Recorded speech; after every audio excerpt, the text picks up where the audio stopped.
For Latin American heritage, Mexicans' role in the conquest of the Philippines. Mexico played a great role in the conquest of the Philippines by Spain. It was Legazpi, with the help of Father Urdaneta, who conquered the Philippines for Spain, but their success in colonizing the Philippines was truly a Mexican success because Legazpi and Urdaneta were only Spanish birth and they lived in Mexico.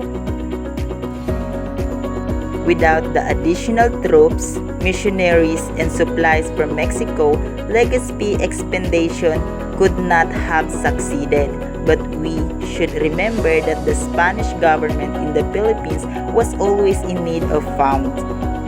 It suffered from lack of money because the Spanish officials were corrupt and they did not develop our country's natural resources. The Philippines was ruled from Mexico in the year 1565 to 1821. The Philippines was ruled by the Mexican Viceroy in the name of the Spanish King. Mexican Viceroy, the highest Spanish official in the Mexican colony. The Mexican Viceroy appointed temporary governors of the Philippines and another high officials. Mexican in the Philippines, Mexicans came to the Philippines to live or to work. Archbishop Miguel de Poblete in 1653 to 1667 and Archbishop Manuel Antonio Rojo in 1759 to 1764. They were Mexicans who served as Archbishop of Manila. Father Felipe de Jesus, the first Mexican saint of the Catholic Church, served as a missionary in the Philippines. He was one of the 26 Christian martyrs crucified at Nagasaki, Japan on February 5, 1597. Filipinos in Mexico. The first Filipinos who went to Mexico were the four heroes of the Tondo conspiracy of 1587 to 1588.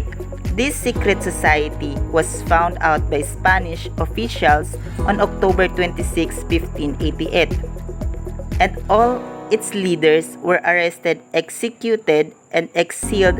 They were Pedro Balingwet, Dato of Pandacan, Petongatan, Dato of Tondo, Philip Salonga, Dato of Pulo, and Agustin Manungyet, Dato of Tondo.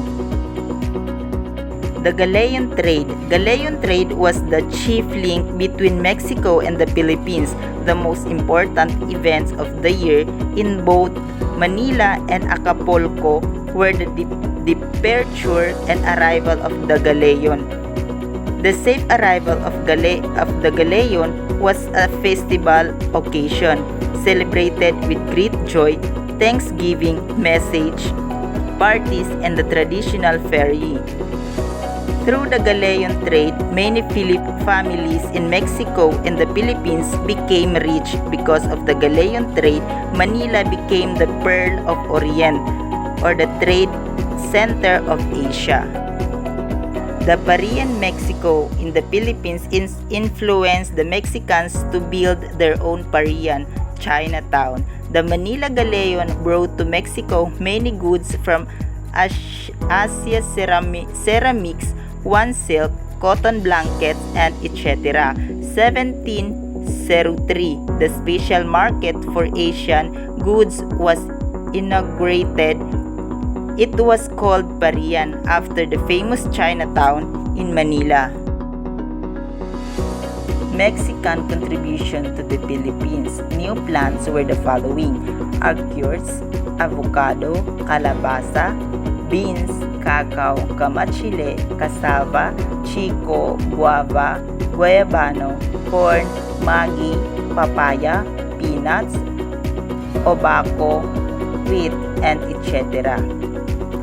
And many flowering plants like the azucena, marigold, cadena de amor, calachuchi, and acapulco.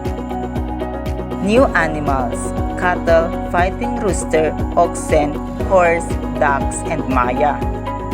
New industries: bookbinding, adult, stone making, making panocha, sugar from cane, cigarettes, making and wearing of hats and mates, new diet and dress. The Western costumes were introduced by Spain through Mexico. American coat used by men, saya skirt, and vestida dress used by women. Mexico influenced Filipino diet through the new plants which were introduced from the New World. New music instruments and dance.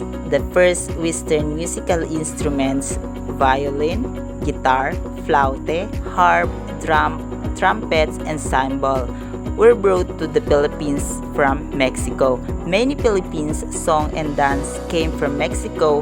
Jarabe and Pandango, the Sambalilo, hot dance. Catholic images. Many Catholic images came from Mexico. These are now found in famous shrines in the Philippines. Example, Black Nazarene in Quiapo Church, the patronage of Antipolo, Our Lady of Peace and Good Voyage, Our Lady of Guadalupe in Pagsanhan, Laguna. Catholic churches, costumes, and traditions. Example, Moro Moro Place, Town Ferry, Mariones Festival in Marinduque, Santa Cruzan, Pabitin, and Todos los Santos. Word and language. There are more than 100 words in the Filipino came from Mexico. Among them are acacia, balsa, laitud, chocolate, bayabas, mais, palengke, tiangge, market day, and zacate, grass todder. Mexican blood. Many Filipino families today have Mexican blood because their ancestors came from Mexico. Inspirations from independence. The Filipinos were inspired to seek their own freedom when Mexico and other Latin American countries won their independence from Spain.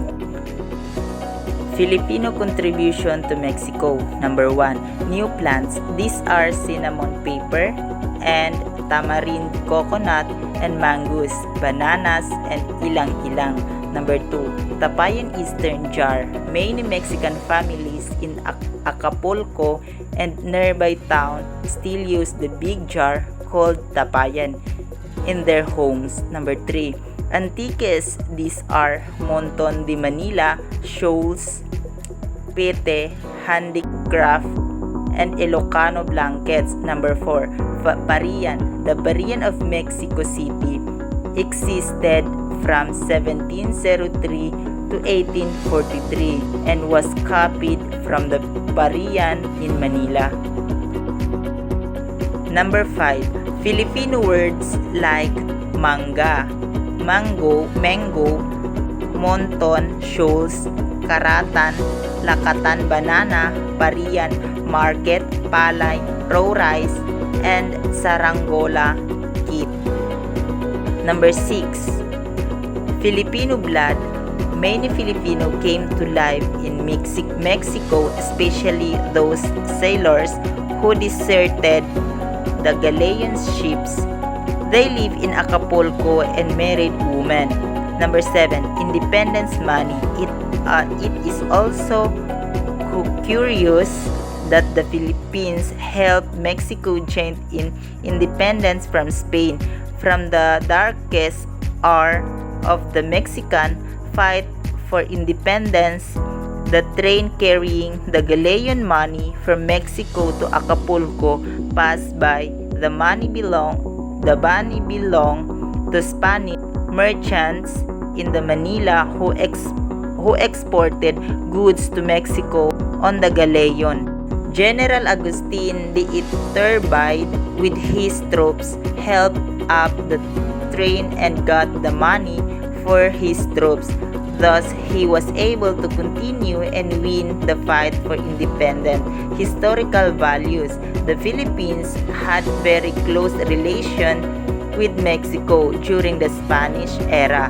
That's why we have a rich cultural heritage from Latin American. Number 1, the Philippines is a unique country because it is only the country in the world with a heritage from 4 different cultures: Asian heritage, Europe heritage, American heritage, Latin or Mexican heritage. Number 2, contribution of Mexico to the Philippines' life and culture include new plants and animals, new industries, new diet and dress, new music and dance, costumes, and tradition. Number 3, Filipino was inspired by the revolution in Mexico and other Latin American countries in early 19th century. Number 4, contribution of Philippines to Mexico included new plants, the use of earthen jars, antiques, and the Parian Filipino ancestors, and money for the Mexican fight for the independence. Why you always in the mood? Hey. Fucking around acting brand new. I ain't tryna tell you